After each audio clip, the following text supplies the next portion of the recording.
شكرا ربي شكرا هديت قلبي. السلام علیکم ورحمۃ اللہ وبرکاتہ. ناظرین، تو ایک مرتبہ اس کا استقبال ہے تقریر کیسے کریں میں، اور آج کے اس ویڈیو میں آپ کو بتلاؤں گا 10 اہم عناوین، 10 بیسٹ ٹاپک ان شوال تا ذوالحجہ، یعنی شوال سے لے کر ذوالحجہ تک کے اندر جو ہے اس ٹاپک کو آپ بیان کر سکتے ہیں، ان عناوین کو بیان کر سکتے ہیں. اس کے اندر بالترتیب میں نے اس کو 10 ٹاپک کو جو ہے کا انتخاب کیا ہے، اور یہ 10 ٹاپکس جو ہیں وہ بالکل شوال سے لے کر کے ذوالحجہ تک کے اندر کے بیان کرنے والے ہیں. تو اگر آپ کو بھی پریشانی ہوتی ہے ٹاپکس کے انتخاب میں، عناوین کے انتخاب میں کہ کب کیا کیسے بیان کریں، سمجھ نہیں آتا، تو اس ویڈیو کو دیکھیں، آپ کو انشاءاللہ ٹاپکس جو ہے مل جائیں گے انشاءاللہ. تو شروع کرتے ہیں. آپ سے گزارش ہے کہ ویڈیو کو لائک ضرور کر دیا کریں، اور چینل پر نئے ہیں تو چینل کو سبسکرائب بھی کر لیں. چلیے نمبر 1 سے شروع کرتے ہیں. سب سے پہلے اعمال صالحہ پر استقامت. ٹھیک ہے، یہ کیوں؟ اس لیے کہ رمضان کے بعد جو شوال کا مہینہ شروع ہوتا ہے تو بعض لوگ، بلکہ اکثر لوگ جو ہے، مسلمانوں کی اکثریت جو ہے جو اعمال کرتی رہتی ہے، نماز روزے ان سب سے دور ہو جاتی ہے، بالکل مسجد سے ہی الگ ہو جاتی ہے. تو ان پر اس کے بعد جو ہے جسٹ آپ یہ ٹاپک رکھیں، اعمال صالحہ پر بات، اعمال صالحہ پر استقامت، اس کے فوائد و ثمرات، اس کی فضیلت، اس کی اہمیت، دین اسلام پر استقامت، اس کی کیا فضیلت ہے، یہ سب بیان کر کے آپ اس میں جو ہے اس ٹاپک کو بیان کر سکتے ہیں، اعمال صالحہ پر استقامت ہے نہیں. تو یہ بہت اہم ٹاپک ہے رمضان کے بعد کا، کہ آپ جو ہے اس بات پر، اعمال صالحہ کے استقامت پر آپ جو ہے بیان کریں، تاکہ لوگ جو ہے جس طرح سے انہوں نے رمضان میں محنت کی ہیں، کوششیں کی ہیں، اس کو وہ ہمیشہ قائم اور دائم رکھے، اس پر استقامت اختیار کرے. تو اس کو آپ بیان کر سکتے ہیں، نمبر 1. نمبر 2، علم کی اہمیت و فضیلت. یہ کیوں؟ اس لیے کہ رمضان کے بعد شوال، تقریباً 10 شوال سے تمام مدارس اسلامیہ کھل جاتے ہیں اور طلبہ آنا شروع ہو جاتے ہیں. تو اس موقع پر آپ جو علم کی اہمیت، اس کی فضیلت کو بیان کریں تو زیادہ مؤثر ثابت ہوگا، چونکہ مدارس کھل جاتے ہیں، طلبہ آنے لگتے ہیں، اور والدین کے ذہن میں بھی یہ بات ہونی چاہیے کہ ہمارے بچے گئے ہیں یا بچے ہمارے بھی پڑھیں. تو اس مناسبت سے وہاں پر علم کی اہمیت، اس کی فضیلت، اس کو آپ بیان کر سکتے ہیں. اساتذہ کا مقام، ائمہ، محدثین، ان سب کے بارے میں آپ اس کو طول دے سکتے ہیں. اس کو چاہے تو 2-3 ہفتے بھی بیان کر سکتے ہیں. کسی ائمہ کی، جیسے امام بخاری ہیں، ان کی سیرت بیان کر سکتے ہیں، اس تعلق سے انہوں نے کیسے علم حاصل کیا، کس طرح سے انہوں نے جو ہے علم حدیث کے لیے انہوں نے سفر کیا، ان کا کیا مقام ہے، یہ ساری چیزیں آپ جو اس کے اندر بیان کر سکتے ہیں.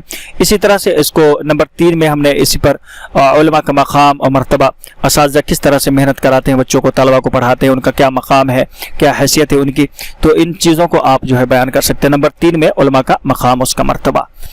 تو یہ ترتیب بالکل ایک دم ویسے ہی آپ اس کو بالکل آرام اطمینان سے بیان کر سکتے ہیں. اب آئیے دیکھتے ہیں، شوال کا یہ مہینہ ختم ہوتا ہے ذی القعدہ، یا پھر اسی کے اندر آپ جو ہے اس کو ترتیب کو قائم رکھ سکتے ہیں. نمبر 4 میں چونکہ قربانی کا موسم آ جاتا ہے اور حج کا موسم جو شروع ہو جاتا ہے، تو اب اس کے بعد جو ہے ان چیزوں کو بیان کرنے کے بعد یہاں سے آپ مکہ مکرمہ کے فضائل ٹھیک ہے، اس کو مکہ مکرمہ کے فضائل، اس کو آپ بیان کر سکتے ہیں، تاکہ لوگوں کے ذہن میں ان جگہوں سے محبت پیدا ہو. ٹھیک ہے. اس کے بعد جسٹ 4 کے بعد نمبر 5 میں آ جائیں، مدینہ منورہ کے فضائل. ٹھیک ہے، مکہ کے فضائل الگ بیان کریں، اس کے بعد مدینہ منورہ کے فضائل بیان کر دیں، تاکہ ان دونوں جگہوں کے بارے میں تفصیلی معلومات لوگوں کو ایک ہفتہ بیان کریں انشاءاللہ ایک جمعہ میں، تو بہت اچھی معلومات ہو جائے گی. اب اس کے بعد دیکھیں، ایک ترتیب یہ ہو گئی مکہ کے فضائل، مدینہ منورہ کے فضائل. اب اس کے بعد چونکہ حج کا موسم چل رہا ہے نا، اب اس کے بعد جو ہے یہاں پر آپ حج کی اہمیت، اس کی فضیلت کو نمبر 6 میں بیان کر دیں.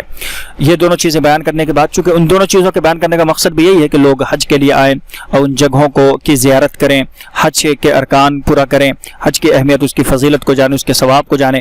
تو ان جگہوں کے بارے میں معلومات بھی ضروری ہے، اس لیے پہلے میں نے ان دونوں کو جمع کیا. اس کے بعد جو ہے اب حج کی اہمیت، اس کی فضیلت، اس کے فوائد و ثمرات، اس کو بیان کر سکتے ہیں نمبر 6 میں.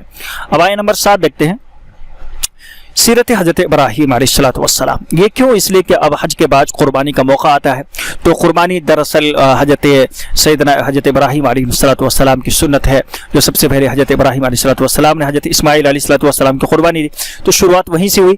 تو ان کی سیرت جو ہے یہاں پر چونکہ بہت سے ائمہ وغیرہ جو بیان کرتے ہیں ان کے قربانی کا ذکر کرتے ہیں تو یہاں پہ ضروری ہے کہ ان کی سیرت کے بارے میں اللہ نے بھی فرمایا کانت لکم اسوۃ حسنۃ فی ابراہیم والذین معہ، یعنی حضرت ابراہیم علیہ السلام کی سیرت اور ان کے ساتھ جو لوگ ہیں تو اس کو بھی بیان کرے تاکہ ایک خاکہ لوگوں کے ذہن میں حضرت ابراہیم علیہ السلام کی سیرت کا آ سکے۔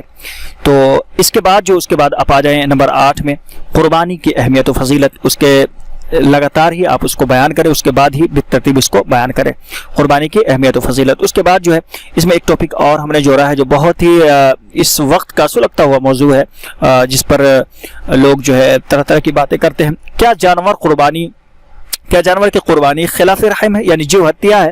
تو یہ بھی بہت اچھا ٹاپک ہے، اس پر آپ مواد جمع کریں، تھوڑی سی محنت ضرور کرنی پڑے گی آپ کو، لیکن بہت ہی اہم ہے۔ میں نے 2-3 مرتبہ اس ٹاپک کو بیان کیا ہوا ہے اور ہمیشہ اس کو بیان کرتا ہوں میں، تاکہ لوگ کے ذہن میں جو اشکالات ہیں، جو سوال ہیں، جو کنفیوژن ہے، اس کا ازالہ ہو سکے، اس کو ہم دور کر سکیں، ٹھیک ہے؟ کہ جانور کی قربانی جو ہتھیہ یعنی نہیں ہے، بلکہ یہ اصل معنوں میں دیکھیں تو ہر چیز کی قربانی دی جاتی ہے، ہر دھرم اور ہر مذہب کے اندر قربانی کا یہ نظام اور سسٹم اللہ تبارک و تعالیٰ نے جاری اور ساری کر رکھا ہے، تو اس طرح کی باتیں کرنا ہی خلاف ہے، ٹھیک ہے؟ تو اس کو بھی آپ بیان کر سکتے ہیں نمبر 9 میں۔ تو اور اس کے بعد نمبر 10 میں دیکھتے ہیں اسلام میں طہارت و پاکیزگی کی تعلیم۔ جی ہاں، یہ کیوں؟ یہ میں عید کے موقع پر آپ اس کو بیان کر سکتے ہیں، یا اس کے سے پہلا والا جو جمعہ ہے اس کے اندر اس کو بیان کر سکتے ہیں۔ اس کی وجہ یہ ہے کہ ہم دیکھتے ہیں قربانی کے موقع پر گندگی بہت زیادہ معاشرے کے اندر، ہڈی ادھر ادھر، لید، خون، گوبر، ادھر بہت ساری گندگی دیکھنے کو ملتی ہے، لوگ ادھر ادھر پھینک دیتے ہیں، جس کی وجہ سے ہم سے جو غیر مسلم ہمارے ساتھ سماج میں رہتے ہیں، ہمارے ساتھ رہتے ہیں، وہ بھی قدرے اس سے پریشان ہوتے ہیں۔ تو اس کو بھی آپ بیان کریں، بہت اچھا ٹاپک ہے، اسلام میں کتنی اہمیت ہے طہارت اور پاکیزگی کی، بلکہ اس کو الطہور شطر الایمان کہا گیا، پاکیزگی آدھا ایمان ہے۔ تو اس کی بھی اہمیت، اس کی فضیلت، اس کے فوائد و ثمرات بتائیں، اور اسلام میں اس کی کیا اہمیت ہے اس کو بتلایا تھا کہ معاشرہ صاف اور شفاف ہو۔ یہ اللہ کے رسول صلی اللہ علیہ وسلم کی سنت بھی ہے، اب ہمیشہ پاک و صاف رہا کرتے تھے، اور پاکیزگی اللہ پسند کرتا ہے۔ محمد رسول اللہ صلی اللہ علیہ وسلم ہمیشہ جو ہے خوشبو سے معطر رہتے تھے، تو اس کو بھی آپ بیان کریں۔